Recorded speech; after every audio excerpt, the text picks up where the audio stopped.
Are you ready to transform your skin with extreme natural methods? Today, we're diving into an unconventional skincare routine that will shock you. First up, we have the power of oil cleansing. Instead of harsh chemicals, why not use natural oils like coconut or olive oil? They gently dissolve makeup and impurities while nourishing your skin from within. Just massage a few drops onto your face and rinse with a warm cloth for a glowing complexion. Next, let's talk about fruit masks. Have you ever tried a banana mask?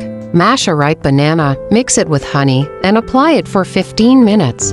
It's packed with vitamins and will leave your skin feeling soft and rejuvenated. Now, for an extreme exfoliation, we're using coffee grounds. Mix them with a bit of yogurt for a natural scrub that removes dead skin cells, promoting circulation and a brighter appearance. Just remember to be gentle. Don't forget the power of hydration. Try drinking infused water with cucumber, lemon, and mint. It's a refreshing way to keep your skin plump and hydrated from the inside out. Finally, for a soothing ending, apply a homemade aloe vera gel. It calms irritation and locks in moisture, giving your skin the ultimate finish. Thanks for watching. If you found these extreme natural skincare tips shocking, subscribe to our channel for more.